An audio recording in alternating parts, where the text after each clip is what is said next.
the most magical thing you're going to talk about all day. Look, be kind, be confident. Yes, my daughter made that. She's like, you must wear this today. I was like, thanks.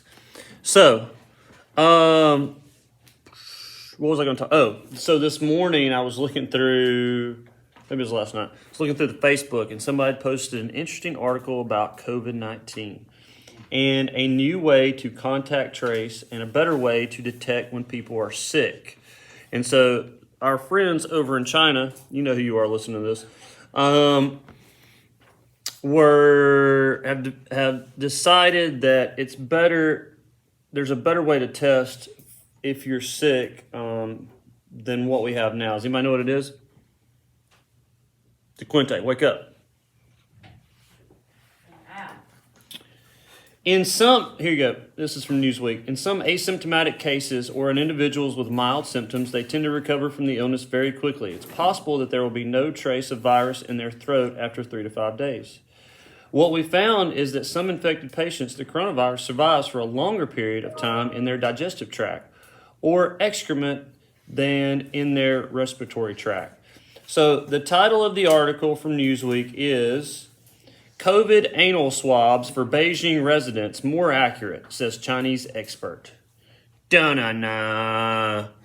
So basically in areas where they are trying to contact trace and they're worried about outbreaks, especially like new strains, they are using these COVID tests for your seventh planet. And they said they had to stick it about 2 inches up in there, and then they swab it around and pull it back out, and then that's how they're testing for the COVID. So, like the drive-by COVID thing. I don't know if there's a drive-by like moon the window, and this is how we're going to test, or if there's a tent for that. If you know, no, don't comment on this. It's a school. You're going to get demonetized. Hey, I'm not getting money for these videos, so you can't demonetize what. Yeah, I'm not getting paid for.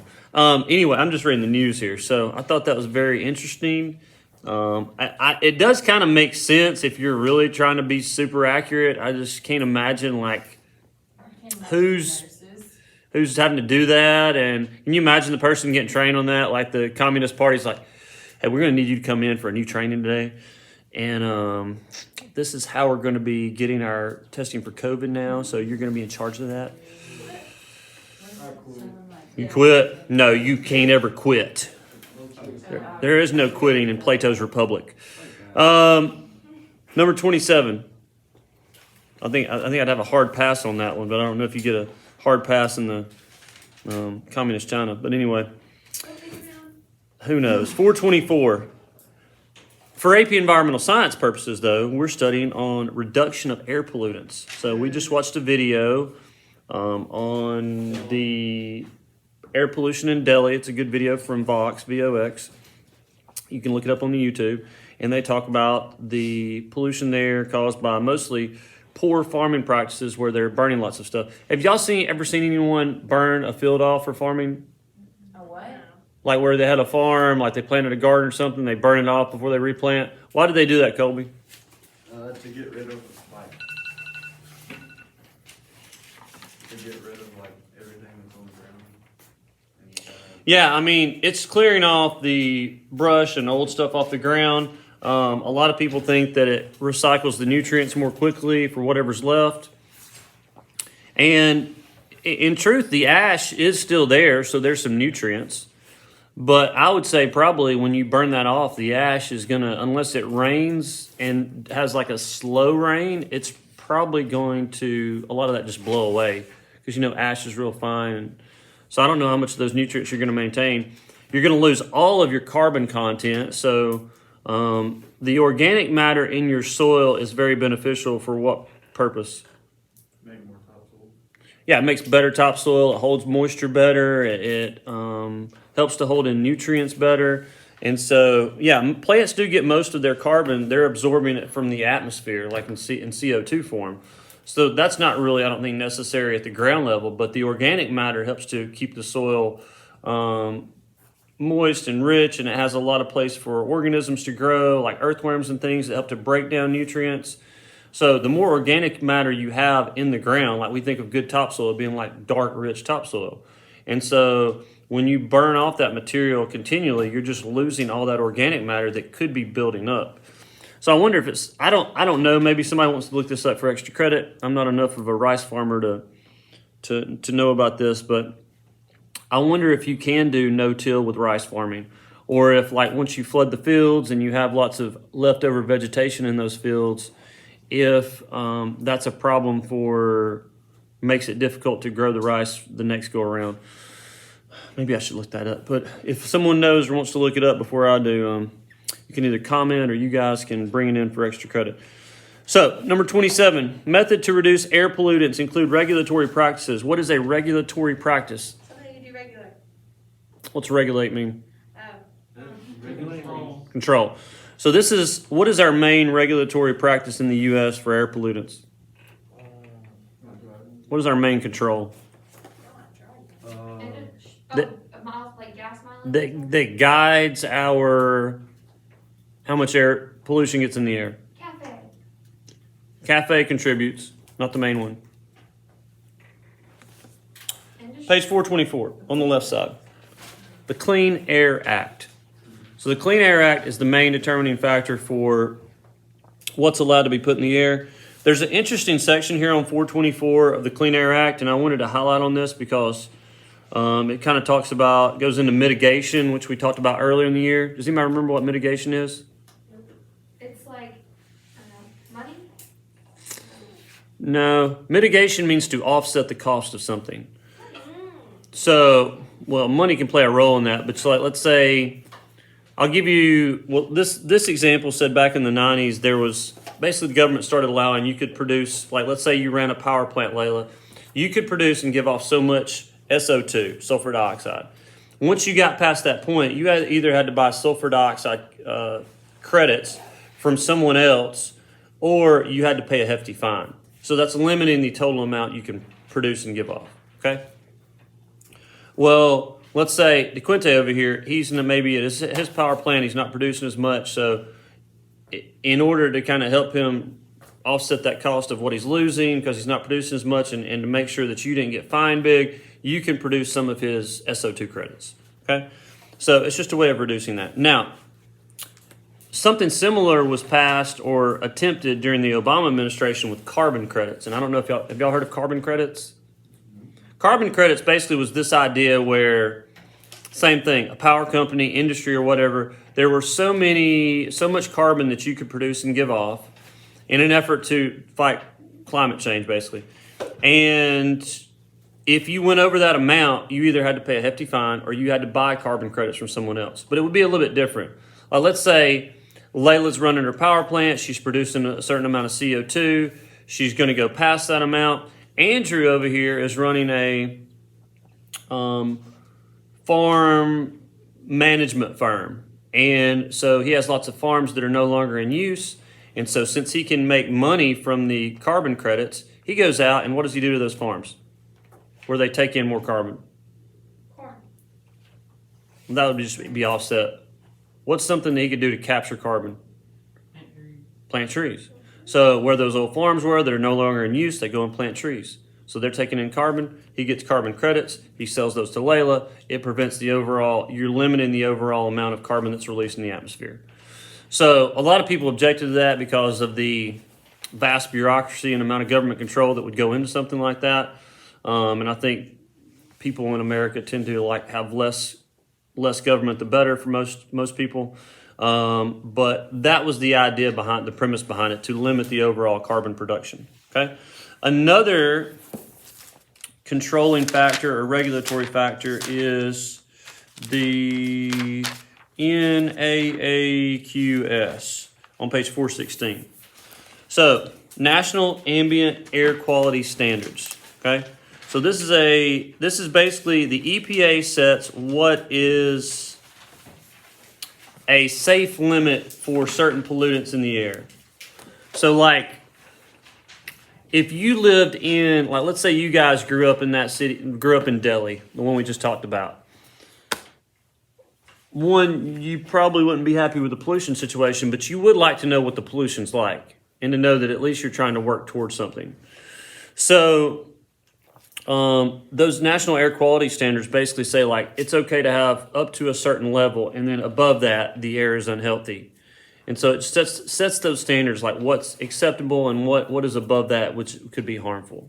Okay, so let's say you're moving to a city. Maybe you want to look there, and let's say Rachel, you moved to a city. You've got a kid who's got a respiratory illness. You want to be able to look at their air quality standards and see if they're low, if they're moderate, if they're high, if they're different at different times of the year, why they're different. And that may affect where you live and, where you move. So you have information. So that goes into part of that, okay? Or if you're a company that's violating that and causing excess to be put in the air, then you can be fined, or they would impose certain sanctions on you, I guess, to make sure that you've got that within whatever limits. All right, the next thing, let's see. Conservation practices. What are some conservation practices to reduce air pollutants?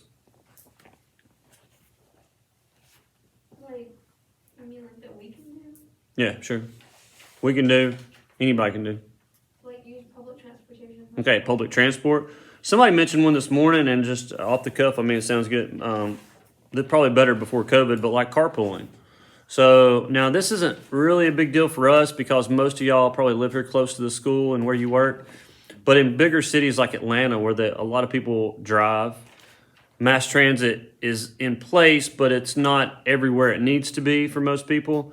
So a lot of people carpool. And I told y'all about the little carpool things that they have. Did I tell you about that? Where like on the side of the interstate outside of town in certain places around Atlanta, they'll have just a big parking lot. And it's for people to park and carpool with somebody that they work with and that possibly lives close by. So anything that you can do, turn off your lights, reducing electricity, those are all going to reduce air pollutants, and you're conserving, not using as much, so you're reducing the air pollutants. Alternative fuels to reduce air pollutants. What are they? Like solar. Solar, wind. Nuclear is not considered an alternative, but you could put nuclear on here because it is an alternative to fossil fuels, and it doesn't produce air pollutants. But if you're asked on the AP exam for an alternative fuel, usually they're referring to renewables, okay? Like we talked about tidal and some others, but mainly solar and wind are the two that come to mind. All right, next one, number 28. When a vapor recovery nozzle is an air pollution control device on a gasoline pump that prevents fumes from escaping into the atmosphere when you are pumping gas. So when you're fueling up, there's a thing on that pump that helps prevent like excess gases from escaping. So this wasn't in play back in the day. You went to pump gas, you might get high or pass out or who knows. Depending on how hot that tank was and how much vapor was coming off of that. Okay? So they're a little bit better nowadays. I'm really surprised someone hasn't, like more people at gas stations haven't hired someone to do like a full service.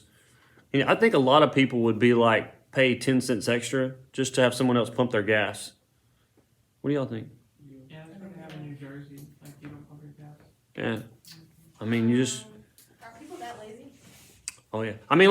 Back in the day, that was kind of the norm. Is like you went to there's one in town that does that. Like your parents might be more comfortable, especially if you're a girl, if someone else pumped your gas. Yeah, and all you did is slipped them your card. They ran it, through a thing, and then you never had to get out of your car or unlock your doors or anything. When I pump my gas, I either have to go with a friend or make sure that my dad. Yeah, it can be dangerous. Somebody knock you in the head and throw you in their car, and there's some places where I don't want to stop and pump gas around here, to be honest with you. So I'm just surprised that some back in the day, that's what it was. Like when I saw these growing up, there's still a few around, and it was just like you pay 10 cents extra a gallon, which if you're getting filling up a small car, it's maybe $1, and then you don't have to get out and get dirty. A lot of times they would clean your windshield off. So, I don't know. Maybe I need to pitch that to somebody because I know gas stations don't make a lot of money off gas. But anyway, where was I going with that? Oh, yeah. So the gas pumps. Don't smoke and pump your gas. Remember that. All right, 29. Let's talk about the Sunday School Bandits. A catalytic converter is an air pollution control device for the internal combustion engine that converts pollutants. So internal combustion would mean any vehicle that, that's not electric. So gas or diesel. I mean, if it's not electric, it's going to use some type of fuel that it's combusting. Here's some things we need to take note of on the notes. Converts these pollutants, carbon monoxide, nitrogen oxides, and hydrocarbons. If you want to put in parentheses VOCs out beside that, maybe it's a better way to think of it. Converts those into CO2, into O2, and H2O. So those latter molecules are a lot safer for the environment and better than the former ones. Okay, so that's what your catalytic converter does. Where is your catalytic converter, Aiden? Oh, no, on your exhaust. In your Cadillac. Where on your exhaust? It's towards the, like, closer to your engine. Yeah, so typically in a car, if you look there, it would be like, so there's little pipes coming out of your engine where the exhaust is, the headers, and they come out, they come together, and they go into the catalytic converter, which is under your car in the middle or toward the front, and then it runs into your muffler, which comes out the back. And y'all probably see some rednecks, or I don't want to stereotype anybody here, people that have cut off their mufflers and they've cut off the catalytic converter and they run a straight pipe from their engine out the back. The problem with that is then you're releasing that carbon monoxide, nitrogen oxides, and hydrocarbons without any additional breakdown. So what happens is the catalytic converter has palladium and platinum. It has a bunch of precious metals. They're pretty expensive to make. But there's a reaction that takes place in there that breaks those things down into less harmful substances. So they're very important. Now, Sunday School Bandits. I went to school with a guy, and him and his brother got arrested for stealing catalytic converters off cars because the metals in there are fairly, precious. And basically they were just getting under cars, taking a grinder and cutting them off, and then going and selling them for, eventually they got caught. It's not a smart thing to sell scrap metal like that. It's just not a good thing to get away with. And if y'all watched my YouTube video on scrap metal the other day, anybody see that? Yeah, one person in here. And I forgot to video this part. When you go and sell scrap copper or anything like that, they take your picture. So there's a weigh station right beside you. You put all your copper or any kind of thing for what else? Aluminum even, something that gets a lot of money per pound, more so than steel. You put it on this little weigh station right beside you, and you have to stand beside it and look at a camera, and they take a picture of you with it. So basically, they're just doing that to prevent people from stealing stuff and then going and selling it. So at least if you steal it, they have a picture of you with all the evidence. Did you So smile? I did smile, and I was like, Did you see it? No, she was in the car. But they always make you do that just to make sure, to try to prevent people from stealing stuff. And anyway, the choker went to jail, got out. A few years later, him and his brother got caught again. They called them the Sunday School Bandits in my local paper back home because they were going around robbing houses while everybody was at church. Anyway, bad decisions, Trent. Don't do that.